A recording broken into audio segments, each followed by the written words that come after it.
Almost 90% paper आपका NCERT based था, 40% paper आपका डायरेक्ट था। Welcome students, best wishes of the day. Hopefully आप लोग पेपर देकर आए हैं, hopefully and we wish from the depth of our heart कि आप लोगों का एग्जाम अच्छा गया होगा। मैथ्स के पेपर हमारे हाथ में है, जो आप आज पेपर आप लोग दे कर आए हैं अभी रिसेंटली, और इस पेपर को हम लोगों ने बहुत अच्छे से एनालाइज किया है।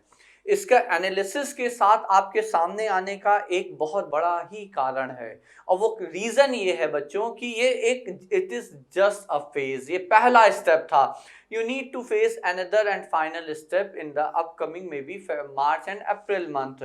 तो अगर आप इस पेपर से बहुत कुछ समझे हैं, इस पेपर को देने के बाद बहुत कुछ समझा है, सीखा है, it is definitely going to help you in the second step and the final lap। जो आपका आखिरी दौड़ है, आखिरी राउंड है इस रेस का, वहां पे आपको इसके बहुत सहायता मिलने वाली है।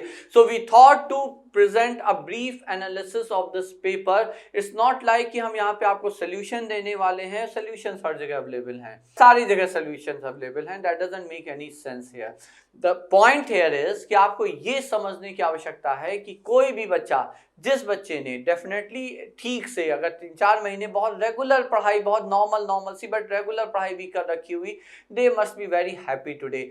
सिर्फ उन्हीं को थोड़ा कष्ट हुआ होगा आज, जिन्होंने शायद पिछले 2-4 महीने में नहीं पढ़ा है और मे भी आखिरी के दिनों में पढ़ने का प्रयास किया होगा, तो they might face some problem here. अगर हमसे ये पूछा जाए कि how was the paper, how will I rate the paper, so I will rate it as just at like average paper. ये कहीं से भी किसी भी क्राइटेरिया से, कैटेगरी से ये टफ पेपर की कैटेगरी में नहीं आएगा। अब देखिए इसका एनालिसिस को आप समझें बच्चों।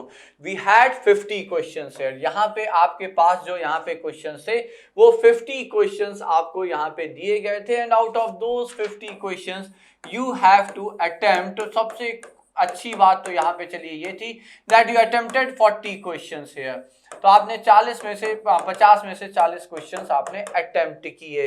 अब अगर हम 50 क्वेश्चंस के एनालिसिस पे आते हैं तो see what I found here is that almost 20 questions I believe are quite direct, जो बिल्कुल आपका जो थ्योरम का स्टेटमेंट था उसके डायरेक्ट एप्लीकेशन, बहुत ही बेसिक एप्लीकेशन पे था, या बिल्कुल ही डायरेक्ट है। जैसे आपने क्वेश्चन पाए होंगे कि भाई एक फिगर दे दिया गया है ना, एक पॉलिनोमियल का कर्व दे दिया गया है और उसके फिर जीरोस, जैसे ये है यहाँ पे, यहाँ हम क्वेश्चन देख रहे हैं, ठीक है, पॉलिनोमियल का कर्व है, उसके जीरोस काउंट करके बताने। तो अब इससे डायरेक्ट क्वेश्चन क्या हो सकता है? So at least 20 questions were direct, which I say that almost 40% of the paper, 40% paper आपका डायरेक्ट था, और कम से कम 15 क्वेश्चन ऐसे हैं जिन्हें हम रेट करेंगे एवरेज की कैटेगरी में। 15 क्वेश्चन का मतलब इनटू 2 करते हैं, सो दैट कंट्रीब्यूट टू 30% मोर। अब आप यहाँ पे समझें, देखिए ये अगर आप समझेंगे तो कोई भी बच्चा जो इस एनालिसिस को समझ लेगा वो ये पक्का कर लेगा कि उसके अगले स्टेप में, इस बार तो जो अच्छा हुआ तो बहुत अच्छी बात है, अगर कुछ थोड़ा गड़बड़ हुआ है, कुछ थोड़ा मिस हुआ है, कुछ थोड़ी गलतियां हुई हैं, तो आप इस सिंपल से एनालिसिस से समझ सकते हैं कि how to score good marks in the examination. ये सबसे महत्वपूर्ण है बच्चों, ठीक है। तो यहाँ पे टोटल ये कितना हो जाता है? So this comes about to 70% of the total marks. अगर आप अब देखिए डायरेक्ट और एवरेज क्वेश्चन हम किस बेसिस पे कह रहे हैं? तो ऑब्वियसली हम इस बेसिस पे कह रहे हैं जो भी आपने पढ़ा है, जो आप एनसीईआरटी, जो आपकी मतलब for me it's a sacred book, बिल्कुल आप उसको एक बहुत ही होली बुक की तरह से मानिए, आपकी जो मैथ्स की एनसीईआरटी है। अगर जिस बच्चे ने एनसीईआरटी का एक एक क्वेश्चन, एग्जाम्पल और अनसॉल्व्ड क्वेश्चन, एक्सरसाइज का क्वेश्चन कर रखा है, they would have definitely found कि जो हमने 4 कैटेगरी में यहाँ पे क्वेश्चन को रखा है, ठीक है। एक कैटेगरी ऑलमोस्ट 4 से 5 क्वेश्चन हमने यहाँ पे ट्रिकी के क्वेश्चन में लिखा, और बाकी के जो रिमेनिंग क्वेश्चन रह गया ऑलमोस्ट मान लीजिए 10 क्वेश्चन, उनको हमने गुड की कैटेगरी में लिखा। सिर्फ अगर हम ये 5 क्वेश्चन को हटा दें, which I believe is a bit tricky, जो थोड़े से ट्रिकी थे, थोड़े से आप इसको कहेंगे कंसेप्चुअल, ज्यादा अच्छे टाइप के क्वेश्चन थे, उनको हटा दें तो जो गुड क्वेश्चंस की कैटेगरी है, you will find almost similar question in your NCERT also. तो जो गुड कैटेगरी वाले क्वेश्चन हैं वो भी एनसीईआरटी के किसी न किसी एक्सरसाइज में आप पाएंगे कि ऑलमोस्ट हर एक्सरसाइज में, हर दूसरी तीसरी एक्सरसाइज में एक आध अच्छे क्वेश्चन होते हैं। So these questions are also almost from the NCERT. तो अब अगर हम टोटल पे जाएं तो बच्चों आप ये समझिए, ये हो गया आपका 20%। इन तीनों को अगर मिला लें तो ये हो जाता है 90%। अब आप ये बताएं कि कैसे बच्चे एनसीईआरटी भी नहीं करेंगे या नहीं करते अगर जिस बच्चे ने एनसीईआरटी को रिलीजियसली कर रखा है, जो कि आपके स्कूल के टीचर भी बोलते होंगे, हम लोग भी हमेशा बोलते हैं। I always ask my students to concentrate primarily on NCERT book, text book पे आप कंसंट्रेट करें। कारण साफ है बच्चों, देखिए पेपर जब भी बनता है तो वो ध्यान में लेके बनता है कि एक वो बच्चा, एक नॉर्मल स्टूडेंट जिसके पास कोई रिसोर्सेज अवेलेबल नहीं है, जो कि जिसके पास आर डी शर्मा खरीदने का पैसा भी नहीं है, जिसके शहर में, शहर तो बहुत दूर की बात हो गई, गांव में एक हॉस्टाइल एरिया में, एक ऐसे रीजन में, एरिया में जहां पे शॉप्स ही नहीं है, तो वहां पे वो कैसे शर्मा जी, आर डी शर्मा या आर एस अग्रवाल या कोई भी XYZ बुक लेकर आएगा। पॉइंट इज, आप ये समझें बच्चों, पेपर जब भी बनेगा तो उसमें एक major portion, as I said from the analysis, almost 90% paper आपका एनसीईआरटी बेस्ड था। ठीक है, तो मेजर पोर्शन हमेशा ही आपके टेक्स्ट बुक बेस्ड होगा, क्योंकि वो बुक तो सबको अवेलेबल है। जिस बच्चे ने स्कूल में एडमिशन लिया है या जो जिस बोर्ड से पढ़ रहा है, तो कम से कम text book, because they are the cheapest book और गवर्नमेंट पब्लिश बुक होती है, अवेलेबल है बच्चों। तो वो माना जाता है कि to maintain equality throughout, कि किसी को ज्यादा, जिनके पास ज्यादा सुविधाएं उन्हें प्रिविलेज ना मिल जाए, तो पेपर ऐसा फ्रेम किया जाता है कि आपका पेपर मोस्टली आपके टेक्स्ट बुक से आएगा। So instead of deviating to other sources primarily, I am not saying कि आप कुछ और ना करें, हम ये सिर्फ कह रहे हैं कि सबसे पहले एनसीईआरटी पे कमांड करें। आप उसके सॉल्व्ड एग्जाम्पल, उसके अनसॉल्व्ड एग्जाम्पल, क्योंकि जो अगला पेपर है उसमें आपके चांसेस भी बेहतर हैं अगर किसी का ये पेपर थोड़ा सा गड़बड़ गया है। हाँ, जिनका अच्छा गया है they must be very happy, very good, but अगले पेपर में अच्छे चांसेस इसलिए हैं क्योंकि वो थ्योरेटिकल पेपर है बच्चों। थ्योरेटिकल पेपर का एक बेनिफिट होता है कि वहां पे आपको स्टेप मार्किंग भी मिलती है, 4 में से 3 मार्क्स मिल जाते हैं अगर सिर्फ आंसर गलत हो, 3.5 भी मिल जाएंगे। You may score even 3.5 out of 4 if you get a wrong answer. But here in this case as you would have got, किस लोगों ने फील किया होगा कि आंसर तो आया लेकिन ऑप्शन नहीं मैच किया, फिर क्या, सारा टाइम बर्बाद हो गया, सारी कैलकुलेशन बर्बाद हो गई और फिर पता चला आपको क्वेश्चन छोड़ना पड़ गया।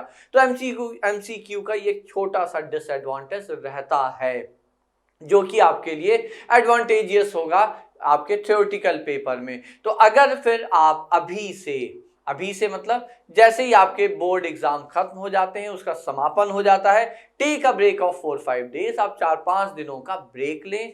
आप उस ब्रेक में अपने को वापस से एनर्जाइज करें और देन रीस्टार्ट, और जो रिमेनिंग पोर्शन है, जो टर्म 2 का पोर्शन है, उस पे देखिए फोकस इन 90% मार्क्स पे रखिए। एक चीज आप समझें, जब आप पेपर देने बैठते हैं बच्चों, अगर आपको दिख जाए लाइन से, मान लीजिए 50 क्वेश्चंस हैं या 40 क्वेश्चंस में से आपको 30-35 क्वेश्चन आपको दिख गए, लाइन से होते चले जा रहे हैं, तो that saves a lot of time. कितना समय बचा, आपने बहुत जल्दी जल्दी वो पेपर कर लिया। मान लीजिए 1 घंटे में वो 30-35 क्वेश्चन हो ही जाने, तो बाकी बचे जो 4-5 क्वेश्चन है उसके लिए आपके पास आधे घंटे, क्योंकि जब आता हुआ है क्वेश्चन, समझिएगा, जब पेपर आता हुआ है तो 2 मिनट बहुत होता है क्वेश्चन सॉल्व करने के लिए।